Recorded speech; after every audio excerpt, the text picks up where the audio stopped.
CNBC आवाज Motilal Oswal studios में आपका स्वागत है। नमस्कार, मैं हूं आपके साथ आशीष चतुर्वेदी और आप देख रहे हैं खिलाड़ी नंबर 1। सबसे पहले आप सभी को रक्षाबंधन की ढेर सारी शुभकामनाएं। बाजार को देखें तो थोड़ी सी बढ़त देखने को मिलेगी, हालांकि ज्यादा नहीं है। 60-65 अंकों की मामूली सी बढ़त आपको निफ्टी में नजर आ रही है। बैंक निफ्टी की बात करें तो देखते हैं क्या एक्शन यहाँ पर देखने को मिल रहा है। सारे इंडिसेज आपकी स्क्रीन पर एक एक कर लेकर आता हूँ। निफ्टी की हमने बात कर ली, कल का सेशन बड़ा उतार चढ़ाव था। निफ्टी बैंक में मज़ा नहीं आ रहा है। हरा निशान तो ज़रूर है, लेकिन सिर्फ 35 अंकों की बढ़त। इतना बड़ा इंडेक्स, सिर्फ 35 अंक, कोई मायने नहीं रखता। मिड कैप्स की बात करें, 4.25% की बढ़त यहाँ पर आपको देखने को मिलेगी। और स्मॉल कैप्स में देखिए तो एक्शन आपको पॉजिटिव साइड पर ही नज़र आ रहा है। 83 अंक, लेकिन डेज हाई पर, ये बहुत सिग्निफिकेंट है। तो यहाँ पर फिलहाल आप देखें तो एडवांस और डिक्लाइन से समझ में आ जाएगा। मिड कैप और स्मॉल कैप चल रहे हैं। इसके लिए जो बढ़ने वाले शेयर हैं, इनकी संख्या 1823, गिरने वालों की 1301। तेजी का थोड़ा सा दबदबा मार्केट में बना हुआ है। सेक्टर्स को समझा जाए, कहां पर है सबसे ज्यादा तेजी और कौन सा सेक्टर बना रहा है बाजार पर दबाव, तो यहां पर आप देखेंगे सबसे पहले नजर आएंगे आईटी स्टॉक्स। और आईटी स्टॉक्स का तो क्या ही कहने, बहुत सारे स्टॉक्स ऐसे हैं जहां पर आप देख सकते हैं कि बड़ा मूव है। पूरा का पूरा निफ्टी आईटी इंडेक्स 3% सिग्निफिकेंट है। बहुत बड़ी बढ़त यहां पर आपको देखने को मिलेगी। इंडिया वेक्स की बात करें तो तकरीबन 2.5-3% की गिरावट। कैपिटल मार्केट्स ठीक हैं, डिफेंस में गिरावट है, पीएसयू बैंक्स फ्लैट है, फाइनेंशियल्स फ्लैट है, निफ्टी बैंक फ्लैट है। मेटल में थोड़ी सी खरीदारी, एफएमसीजी नेगेटिव बायस, ऑटो में first gear, capital goods, Nifty energy, realty में खरीदारी है, फार्मा स्पेस में खरीदारी है। लेकिन इस पूरी स्क्रीन पर आप देखें ना तो स्टार आपको नजर आएगा सिर्फ एक, वो है आईटी इंडेक्स। 3% से बड़े मूव यहां पर आपको नजर आएंगे। समझ में तो आ ही गया होगा कि कौन से स्टॉक्स हैं जो निफ्टी में कंट्रीब्यूट कर रहे हैं तेजी की तरफ। Infy, TCS, HCL tech, tech Mahindra, क्या और कहने की जरूरत है। आईटी का ही दबदबा है। बात करते हैं आईसीआईसीआई बैंक, अल्ट्राटेक, ग्रासिम और एशियन पेंट्स। हल्की सी गिरावट यहां पर आपको नजर आएगी। 50 अंकों का दबाव है और इसी के चलते आप देखिए तो स्लाइट फ्लैटिशनेस है मार्केट्स में। बैंक्स में देखा जाएगा तो वही federal, PNB, IndusInd, ICICI bank नीचे। आईसीआईसीआई बैंक अकेले 150 अंकों का दबाव बना रहे। इस हफ्ते आईसीआईसीआई बैंक की तरफ से कंट्रीब्यूशन अच्छा था, लेकिन फ्राइडे गेन्स को गिव अप कर दिया। एचडीएफसी बैंक है, एसबीआई, एक्सिस बैंक और कोटक महिंद्रा बैंक, कुल मिलाकर 200 अंकों का कंट्रीब्यूशन। यानी मार्केट में एक्शन है काफ़ी ज़्यादा। आईटी स्पेस पर टिकी हुई है हमारी नज़रें और पूरे हफ्ते जो हमारे मार्केट एक्सपर्ट्स ने मेहनत की है। देखिए, बहुत बड़ी बात होती है, ट्रेडिंग आइडियाज़ तो आपको हर जगह मिल जाएंगे, लेकिन अपनी पूरी अकाउंटेबिलिटी, ट्रांसपेरेंसी के साथ रिपोर्ट कार्ड पेश करना, इसके लिए बहुत जिगर चाहिए, बहुत हिम्मत चाहिए बताने के लिए कि आप कहाँ गलत पड़े, कौन सा स्टॉक चुना, क्या टारगेट है, क्या स्टॉप लॉस है। तो सबसे पहले हमारे तीनों मार्केट एक्सपर्ट्स को बहुत बहुत बधाई इस हफ्ते हमारे साथ जुड़ने के लिए। शो में करिए स्वागत पृथ्वी फिनमार्ट के हरीश जुजारी, आईडीबीआई कैपिटल के देवेन मेहता और प्रूडेंट कॉर्पोरेट के प्रदीप होचंदानी। नमस्कार आप तीनों को। सबसे पहले सबसे इंपॉर्टेंट शो की खास बात, दर्शकों की स्क्रीन पर पूरा रिपोर्ट कार्ड आपके सामने। हरीश जी के पोर्टफोलियो में दबाव है, एक्सेप्ट किया इस चीज़ को। 10% की गिरावट यहाँ पर देखने को मिल रही है। एक आध स्टॉक में यहाँ पर फिलहाल देखें तो रिस्क मैनेजमेंट गड़बड़ हो गया, इस चीज़ को माना, लेकिन अभी फिलहाल देखें तो 10% की गिरावट है। देवेन जी के पोर्टफोलियो में 5.5% के गेंस अभी मुकाबले में चल रहे हैं सबसे आगे। और प्रदीप जी की बात करें तो 2.5% स्टेडी। और पूरे हफ्ते आपकी स्ट्रैटेजी काफ़ी बढ़िया देखने को मिली, जहां पर कोई बड़े गेंस नहीं, ज़्यादा उतार चढ़ाव नहीं, 1.5-2-2.5% के आसपास के गेंस ही आपके पोर्टफोलियो में पूरे हफ्ते देखने को मिले। लेकिन एक बात जो दर्शक हमारे साथ नए जुड़े उन्हें बता दूं कि जो परफॉर्मेंस आप अपनी स्क्रीन पर देख रहे हैं ये कल 3:30 बजे तक की है। थोड़ी सी देर में अपडेटेड रिपोर्ट कार्ड भी आपकी स्क्रीन पर आएगा। तो करी जाए पोर्टफोलियो की तैयारी। सामने लेकर आते हैं हरीश जी का पोर्टफोलियो और देखते हैं कौन से स्टॉक्स हैं उनके पास और अब क्या विकल्प बन रहे हैं, क्या टर्न अराउंड आएगा इनके पोर्टफोलियो में। कल्याण ज्वेलर्स, यहां पर आप देखिए प्रॉफिट बुकिंग कर ली, प्रॉफिट बुकिंग की। एम्बर एंटरप्राइजेस जो आज थोड़ा सा चला भी है।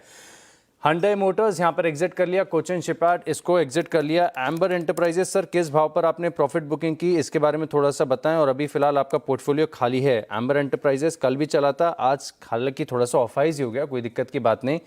स्टॉक कौन सा ऐड करेंगे?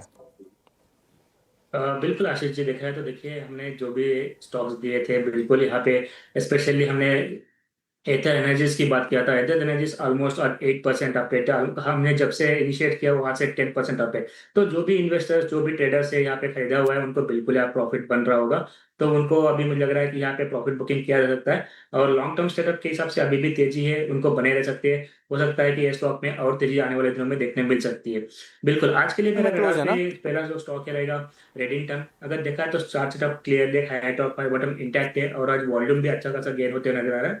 तो करंट लेवल्स पे खरीदा जा सकता है। करंटली 371.50 चल रहा है, तो करंट लेवल्स पे खरीदा जा सकता है। टारगेट बनेंगे शॉर्ट टू मीडियम टर्म के लिए, मुझे लग रहा है कि यहाँ पे 420 तक का आपको देखने को मिल सकता है, और स्टॉप लॉस मेंटेन करना चाहिए 355 का। 355 का स्टॉप लॉस, 420 का टारगेट। रेडिंगटन 4% ऊपर है। अच्छा, एथर एनर्जी आज 7% ऊपर है, लेकिन सर आपने मुनाफा जल्दी बांध लिया था, राइट? हाँ बिल्कुल आशीष जी, क्योंकि गेम से चलते मुझे लग रहा है कि यहाँ पे ज्यादा दिन टिकना थोड़ा मुश्किल है। मार्केट भी थोड़ा ज्यादा चॉपी है, तो बहुत कन्विंसिंग नहीं है मार्केट जहाँ पे होल्ड कर पाएगा या नहीं। तो उसके चलते मैंने थोड़ा जल्दी बुक कर लिया था, लेकिन मुझे लग रहा है कि स्टॉक्स में अच्छा खासा मोमेंटम अभी भी बना है। बिल्कुल, मोमेंटम काफ़ी बढ़िया, लेकिन प्रैक्टिकल ट्रेडिंग में यही होता है, जो आपका चलने वाला शेयर होता है वहाँ पर मुनाफा जल्दी बन जाता है और घाटे वाले को हम कर लेते हैं होल्ड। ये बहुत ही रियल लाइफ प्रैक्टिकल सिनेरियो है, और एथर एनर्जी कमाल कर रहा है सर। स्टॉक पिकिंग तो आपकी ज़बरदस्त है, दर्शकों को यहाँ पर समझ में आ रहा है। चलिए अब एक काम करते हैं, देवेंद्र जी से बात करते हैं। देवेंद्र जी, आपका पोर्टफोलियो आएगा दर्शकों की स्क्रीन पर, और समझते हैं कि कौन कौन से स्टॉक्स हैं आपके पास। अभी मुकाबले में फिलहाल आप आगे चल रहे हैं, सीमित ट्रेडिंग की है लेकिन बड़ा अपमूव आपने कैप्चर किया। ऊनो मिंडा यहाँ पर आप देखिए प्रॉफिट बुकिंग कर ली। इसके अलावा देखें तो सोना बीएलडब्ल्यू, यहाँ पर भी मुनाफा आपने खुलते ही 9:15 पर मैंने देख लिया था कि आपने बुकिंग कर ली है। अब पोर्टफोलियो है खाली, क्या करेंगे सर? जी सर बिल्कुल। आज अच्छा मूव मिल गया था तो सोना बीएलडब्ल्यू में जल्दी बुक कर लिया सर। एक स्टॉक है न्यूजेन सॉफ्टवेयर। आईटी स्टॉक्स में अच्छा मूवमेंट दिख रहा है, तो न्यूजेन सॉफ्टवेयर में एक ब्रेकआउट देखने मिल रहा है। एक फॉलिंग ट्रेंड लाइन का ब्रेकआउट है, 50 डे में से बाउंस बैक किया है। 548 549 के आसपास चल रहा है, यहाँ पे हम लोग ऐड करेंगे इस स्टॉक को। नीचे में जो स्टॉप लॉस रहेगा वो 525 का रहेगा। ऊपर में जो टारगेट है वो 615 का रहेगा। ओवरऑल स्ट्रक्चर पॉजिटिव है, न्यूजेन सॉफ्टवेयर को ऐड करेंगे। न्यूजन सॉफ्टवेयर को ऐड किया है, और ऐड किया है एकदम क्रूशियल मोमेंट पर, क्योंकि डेज हाई बात करते करते थोड़े से गेंस और एक्सटेंड हुए हैं। 5.5% की तेजी आपको नजर आएगी। 615 तक की अपसाइड यहां पर देखी जा रही है। 525 रुपए का स्टॉप लॉस है, फोकस यहां पर रखिएगा। प्रदीप जी, हफ्ते की शुरुआत से लेकर अब तक बहुत ही आपने संभली हुई ट्रेडिंग की है, अच्छा प्रदर्शन दिखाया आपने अपनी स्किल्स का, रिस्क मैनेजमेंट का। सिरमा एसजीएस यहाँ पर होल्ड है। एससीआई यहाँ पर आपने कर ली है प्रॉफिट बुकिंग, और प्रॉफिट बुकिंग आपने कर ली मेदांता में भी। एक पोजीशन जो आपकी ओपन है सिरमा, इसके ऊपर आप पहले अपडेट दीजिए सर कि क्या करना चाहिए आपको और क्या विचार है इस स्टॉक के लिए, क्योंकि समय तो आज 3 साढ़े 3 तक का है। नो मैटर वॉट कितने भी बुलिश हो, काटना तो पड़ेगा ही। 1% नीचे है। और साथ में आज के लिए पहला स्टॉक कौन सा होगा? जी गुड मॉर्निंग एवरीवन। इनफैक्ट मेरी दो पोजीशन ओपन है सिरमा के साथ। डॉक्टर लाल पैथलैब है, वो भी ओपन है पोजीशन। तो एक ये दोनों ही स्टॉक में अभी भी होल्ड कर रहा हूँ। एक स्टॉक जो मैं ऐड करूंगा शिपिंग कॉरपोरेशन को निकालने के बाद, जो एक जगह बची है, तो उसमें मैं टेक्नोलॉजी स्पेस में से टाटा टेक्नोलॉजी को जोड़ना चाहूंगा। टाटा टेक्नोलॉजी में पिछले 10 सेशन में एक स्टीप करेक्शन देखा हमने ऊपर के लेवल से, और 34 डीमा का सपोर्ट लेके ये रिबाउंड कर रहा है, और आज के सेशन में अर्ली चार्ट्स पे एक फ्रेश ब्रेकआउट कंफर्म कर रहा है। 816 के आसपास ये चल रहा है, यहाँ पे इसको ऐड करेंगे। जो स्टॉप लॉस हम सजेस्ट करेंगे वो है करीबन 784 का, 784 का, और 900 यानी कि 900 के टारगेट के लिए इसको जोड़ेंगे। आईटी स्टॉक्स बड़ा मूव है। आइडियाज यहाँ पर ही ब्रेकआउट वाले आपको मिलेंगे। 3% की तेजी ऐसे डल मार्केट में इंडेक्स दिखा रहा है, तो इग्नोर नहीं करना चाहिए। 900 का टारगेट, 784 का स्टॉप लॉस। सिरमा आपके पास होल्ड है। खेल की ने मुझे बता रहे हैं कि एक और शेयर ऐड हो सकता है, कौन सा ऐड करेंगे सर? आशीष जी, जैसे मैंने बताया, दो स्टॉक मेरे ऑलरेडी थे, सिरमा और इसके साथ डॉक्टर लाल पैथलैब भी है। तो एक ही जगह थी जिसमें मैंने टाटा टेक्नोलॉजी अच्छा, सेट किया।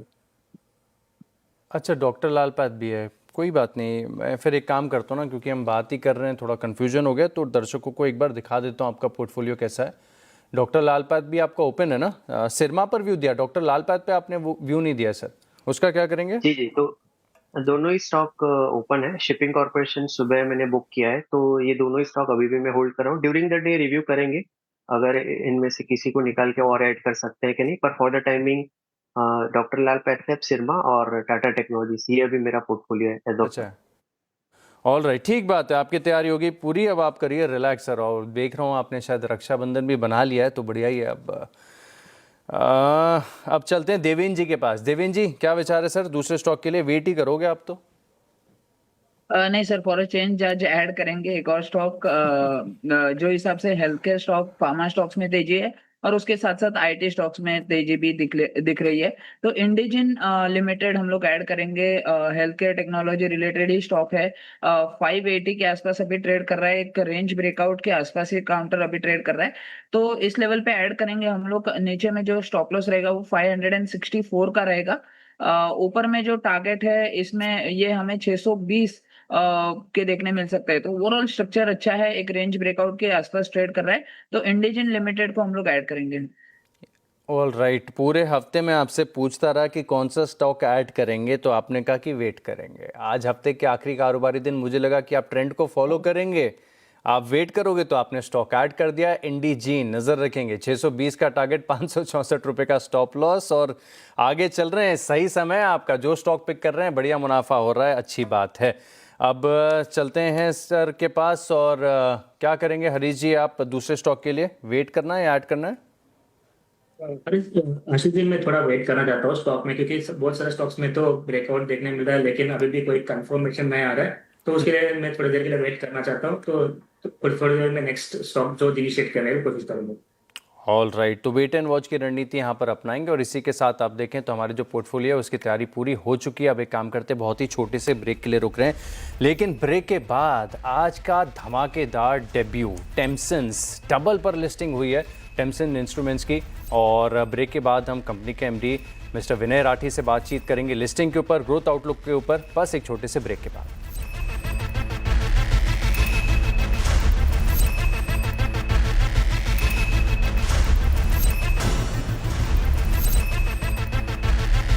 चलिए, ब्रेक के बाद आपका स्वागत है और अब बात करते हैं आज की लिस्ट हुई कंपनी टेम्सन इंस्ट्रूमेंट्स के मैनेजमेंट से। कंपनी की शानदार लिस्टिंग हुई है, दुगनी की लिस्टिंग यहां पर देखने को मिली है। इशू प्राइस 300 के करीब था, उसके मुकाबले आप देखें तो 631 पर लिस्टिंग हुई है। लिस्टिंग और ग्रोथ आउटलुक पर बात करने के लिए हमारे साथ है कंपनी के एमडी विनय राठी। सर, शो में स्वागत है आपका, नमस्कार। और सबसे पहले कॉन्ग्रेचुलेशंस, क्या जबरदस्त लिस्टिंग आपको देखने को मिली है यहाँ पर, बहुत बढ़िया। निवेशकों की तरफ से सब्सक्रिप्शन भी काफ़ी बढ़िया, लिस्टिंग का तो देख के मज़ा ही आ गया। कारोबार तो सबने समझ लिया, बहुत बढ़िया, लेकिन कुछ और क्रिटिकल चीज़ें मैं समझना चाहता हूँ। सबसे पहले आप देखें तो यहाँ पर आप तकरीबन अब 95 करोड़ का फ्रेश इशू है, और डेट रीपेमेंट करने के लिए भी आप आईपीओ प्रोसीड्स का इस्तेमाल कर रहे हैं। और आईपीओ के बाद समझ में आ रहा है कि डेट आपका सिग्निफिकेंटली रिड्यूस हो जाएगा।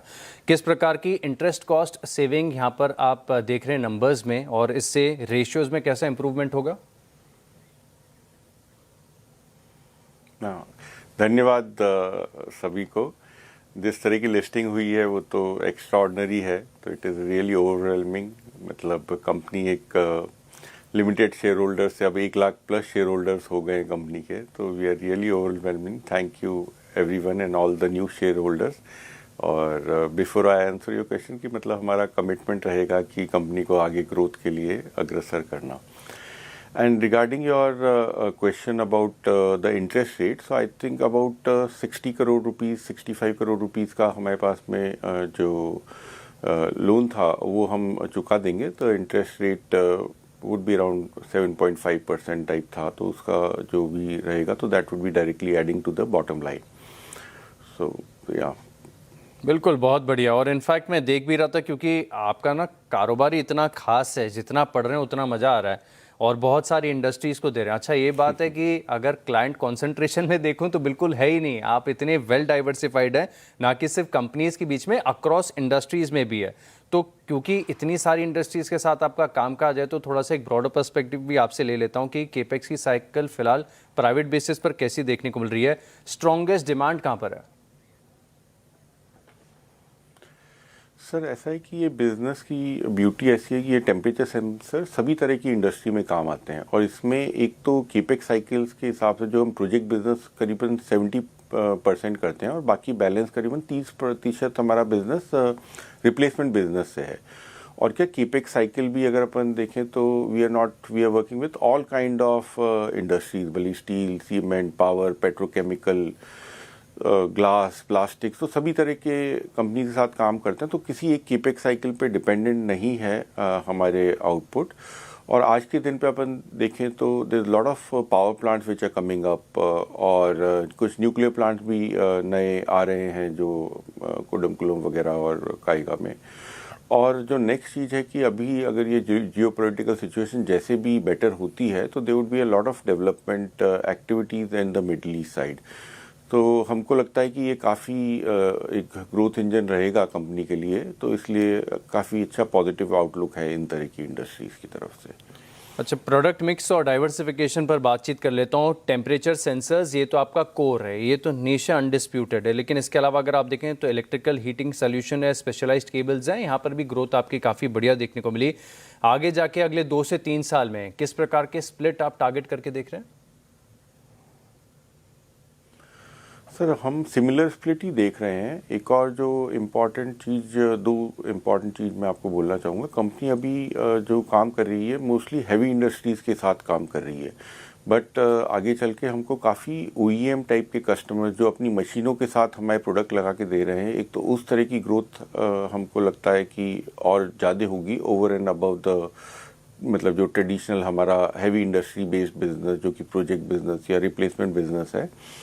और दूसरी चीज़ है कि जो इलेक्ट्रिकल हीटर्स है, जिस तरह हम अपनी आज मतलब गाड़ियों में देख रहे हैं कि चेंज हो रहा है from regular fuel to electric fuel, इसी तरह से इंडस्ट्री में भी इस तरह के बदलाव आ रहे हैं। काफ़ी मतलब अलग तरह के प्रोजेक्ट्स लग रहे हैं जहाँ पे रिसाइक्लेबल एनर्जी के साथ काम हो रहा है, तो वहाँ पे इलेक्ट्रिकल हीटर्स भी काफ़ी काम में आते हैं। और ट्रेडिशनल फ्यूल से इलेक्ट्रिकल फ्यूल की तरफ चेंज हो रहा है, तो वो भी हमको लगता है काफ़ी बड़ा एक कंपनी को एडिशनल बिजनेस मिलेगा उस तरफ से। एडिशनल बिजनेसेस यहाँ से देखने को मिल सकते हैं। बहुत बहुत धन्यवाद सर आपका, आप हमारे साथ जुड़े, नतीजा लिस्टिंग और ग्रोथ आउटलुक पर आपने बातचीत की। Congratulations, best wishes sir. चलिए इसी के साथ रुकते हैं छोटे से ब्रेक के लिए, और ब्रेक के बाद देखेंगे हमारे तीनों मार्केट एक्सपर्ट्स का रिपोर्ट कार्ड। Welcome back. सीधे चलते हैं प्रदीप जी के पास। पोर्टफोलियो में हो रहे बदलाव, सर बताइए। ठीक। और डॉक्टर लाल पैथलैब थोड़ा सा सुस्त लग रहा है, तो उसमें से हमने एग्जिट किया है और नया स्टॉक उसकी जगह जुड़ा है, वो है पिरामल फार्मा। एक अच्छा ब्रेकआउट ही कंफर्म कर रहा है, 218.70 के करंट रेट पे इसको जोड़ेंगे। स्टॉप लॉस रहेगा 211 का और टारगेट रहेगा 250 का। 250 तक के टारगेट्स आपको पिरामल फार्मा में देखने को मिल सकते हैं। टारगेट स्टॉप लॉस आ गया स्क्रीन पर, और इसी के साथ दिखा देता हूं अब तक की फाइनल रिपोर्ट कार्ड क्या कहती है। मार्केट एक्सपर्ट्स का परफॉर्मेंस आपकी स्क्रीन पर। हरीश जी के पोर्टफोलियो में थोड़ा सा डैमेज कंट्रोल हुआ है, लेकिन देवेंद्र मेहता बहुत आगे चल रहे हैं 6.5% के गेंस के साथ। प्रदीप जी ने इंचअप किया है और अब कांटे की टक्कर देखने को मिल रही है 5.3% के गेंस के साथ। आप तीनों मार्केट एक्सपर्ट्स का धन्यवाद, बेस्ट विशेज। आज 3 साढ़े 3 बजे फैसला हो जाएगा। और चलिए इसी के साथ इस शो में इतना ही। आप बने रहेंगे CNBC आवाज़ के साथ। नमस्कार।